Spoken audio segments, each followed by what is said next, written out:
हे teaching add मतलब शैक्षणिक साहित्य, ठीक आहे. शैक्षणिक साहित्य मराठी, हे मराठी सगळे शैक्षणिक साहित्य आहे.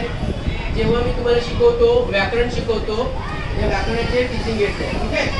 आता आपण समजा इकडे पाहिलं, इथे ते तुम्हाला दिसत नाहीये पण तिकडून बघूया आपण. बघा इथे पाहिलं तर काय आहे, पत्रलेखन आहे. काय आहे, म्हणजे लोकांची मागणी करण्याबाबत असं आहे. तरी तुम्हाला रेडी पत्रलेखन आहे. तुम्हाला जेव्हा अडचण आहे तेव्हा आपण पत्र बघायचे, ठीक आहे. म्हणजे पत्र कशा प्रकारे आपण लिहितो किंवा कसं स्वरूप असतं. पत्रांचे दोन प्रकार आहेत ना, औपचारिक आणि अनौपचारिक, बरोबर ना. आता तू केव्हा आली, ही जी वाक्य आहेत ना, विरामचिन्ह, योग्य विरामचिन्ह वापरा, त्याबद्दलची वाक्य आहे. म्हणजे वाक्यात आपण तू माझ्या बरोबर सांगलीला येशील का, प्रश्नचिन्ह आहे. बापरे केवढा मोठा असा, अशा प्रकारे हे वाक्यांचे प्रकार आणि ही स्वल्पविराम पूर्णविराम या वाक्यांमध्ये वापरलेले आहे. आता नंतर ही पण वाक्य सेम आहे, तीच वाक्य आहे. या तुम्ही पुढे या. आता हे काय आहे, लिंग बदला म्हणजे चेंज आहे, बरोबर की नाही.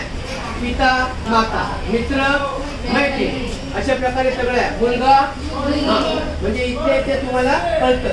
हे शैक्षणिक साहित्य आहे आणि शैक्षणिक साहित्य वापरायचं एज्युकेशन थोडंसं म्हणजे शिकवण्याचा इफेक्ट होता, प्रॅक्टिकल नॉलेज होतं.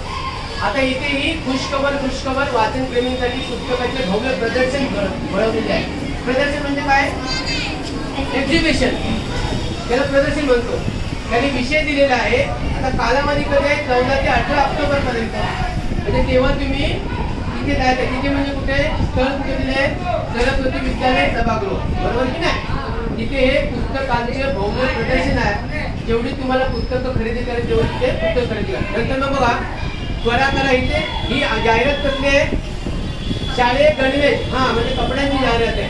इथे काय मिळतं, अंकुर गणवेश भांडार आहे. तिथे तुम्हाला काय मिळतात, कपडे मिळतात. आणि त्याच्यावर बघा प्रत्येक गणवेश खरेदीवर किती पर्यंत आहे, 10% बरोबर की नाही.